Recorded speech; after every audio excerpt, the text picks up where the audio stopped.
Je suis Laure Bonatti Et je suis Mathilde Guillon. et nous sommes toutes les deux vétérinaires consultantes en médecine du comportement. Bienvenue dans Vétologie, le premier podcast francophone consacré à l'éthologie vétérinaire. J'ai chez moi depuis 4 ans une petite minette tricolore. C'est une chatte assez facétieuse, pas toujours facile à cerner et avec un tempérament bien à elle. Et quand j'en parle, on me fait toujours la même réponse « Ah ouais mais c'est normal, c'est une chatte tricolore ». Et de la même manière, on trouve de nombreux mèmes et des généralités sur les juments alezans qui seraient plus difficiles, plus caractériels, surtout quand on les compare aux hongres bais qui sont réputés dociles et courageux. Et je vous invite à aller voir les hashtags Redmare et Bay Gelding sur les réseaux sociaux, donc les mots anglais pour jument alezane et hongre bai. Donc bon, vous nous connaissez, on a décidé d'aller voir ce que disait la science sur le sujet. Chez l'humain, il a été démontré une influence de la couleur de cheveux rousses sur la sensibilité à la douleur et l'anxiété.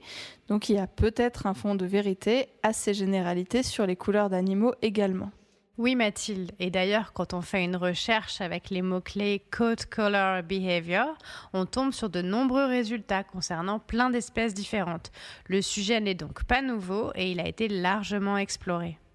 En menant ma recherche, j'ai été étonnée de voir apparaître en effet des travaux sur les gerbilles, les ours ou les loups concernant l'influence de la couleur sur le comportement ou le mode de vie. Mais on va essayer de se cantonner ici plutôt aux animaux domestiques. Alors, concernant les chats dont on parlait en introduction, il y a bien des articles sur le sujet. On a trouvé une étude indienne datant de 2014 sur l'effet de la couleur de la robe sur la réaction des chats féraux à la familiarisation à l'humain. Donc on le rappelle, les chats féraux, ce sont des chats domestiques qui sont retournés à l'état sauvage et qui vivent donc à proximité des humains, mais sans être en contact direct avec eux. Donc dans cette étude, il était constaté que les chats blancs et roux étaient plus agressifs que les autres, que les chats noirs étaient les plus difficiles à familiariser à l'humain et que les chats blancs étaient au contraire les plus faciles. Les chats noirs, une fois familiarisés, devenaient en revanche très amicaux avec l'humain. Une seconde étude sur questionnaire, menée en 2016 sur des chats de race, montre également des différences de comportement en fonction de la couleur. Par exemple, les chats de couleur lilas étaient moins chasseurs mais plus joueurs. Les chats roux agressaient davantage par peur et étaient davantage prédateurs. Et les chats dont la robe comportait les taches blanches étaient également réputés plutôt moins agressifs.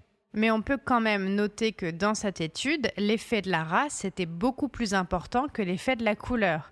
Les persans étaient par exemple moins prédateurs que les autres chats.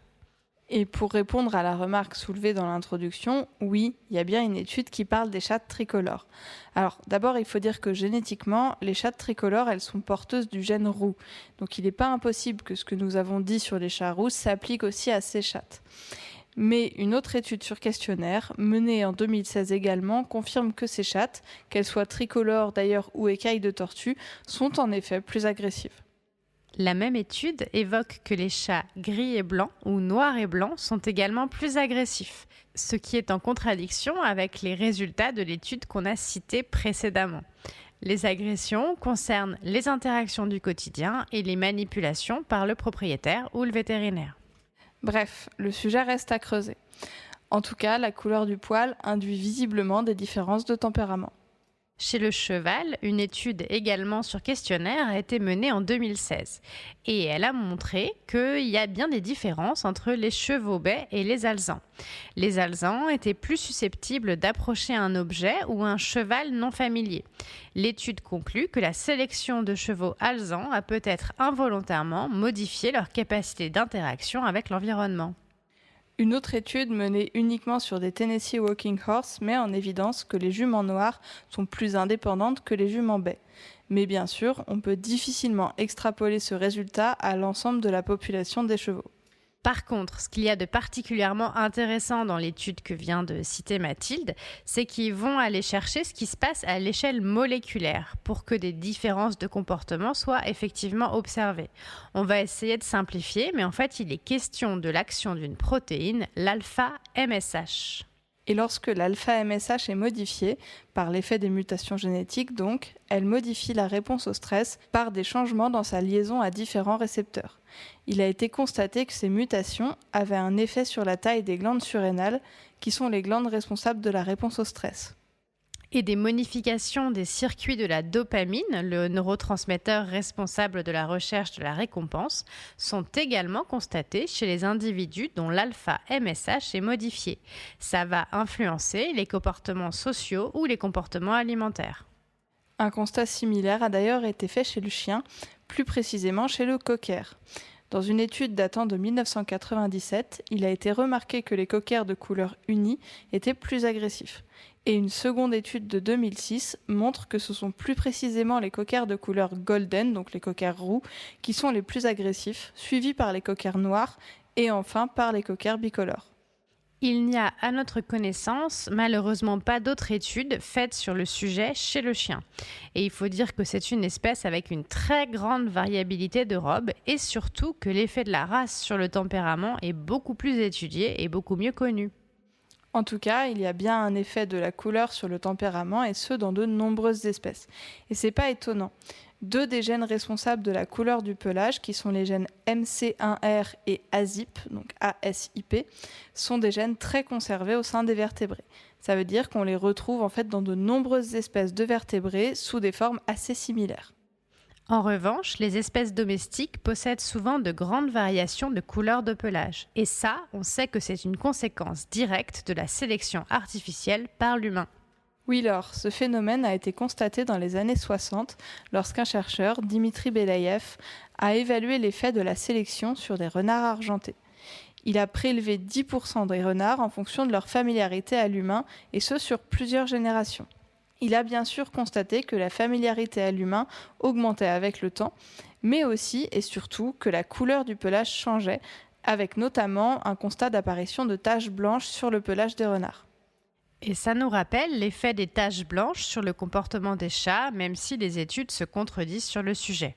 D'ailleurs, les renards sélectionnés sur leur tempérament avaient aussi d'autres changements morphologiques, comme par exemple des oreilles qui tombaient ou un faciès décrit comme plus juvénile. Mais les effets de la domestication pourraient faire l'objet d'un épisode tout entier, donc on ne va pas s'étendre sur le sujet aujourd'hui.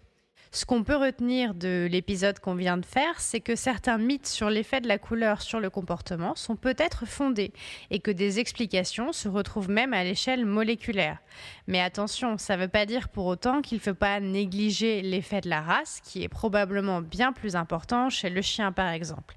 Et bien sûr, se souvenir qu'on trouvera toujours de très grandes variabilités individuelles. Et toi qui as une jument alezane, Laure, tu la trouves vraiment plus compliquée ? Alors j'ai aussi un hongre bai, donc je pourrais très bien faire un mème avec ma jument et mon hongre. Alors c'est vrai que quand on décrit ma jument, il y a certains traits de tempérament qui peuvent être similaires à ceux qui sont donnés dans les études, et notamment elle est assez curieuse, elle va spontanément voir les nouveaux objets, les nouveaux individus, et c'est vrai que c'est une jument qui est nerveuse, anxieuse, c'est une grande sensible. Après, je pense que c'est pas vraiment lié à sa couleur non plus, et en tout cas, c'est la plus belle de toute la Terre. Oui, ça c'est sûr. Bon, en tout cas, on espère que cet épisode vous a un peu éclairé sur le sujet. Comme d'habitude, n'hésitez pas à nous envoyer toutes vos questions et témoignages sur notre compte Instagram Vétologie ou par mail vétologie.podcast@gmail.com. Et bien sûr, n'hésitez pas à vous abonner et à partager cet épisode autour de vous, et on vous dit à très bientôt dans Vétologie.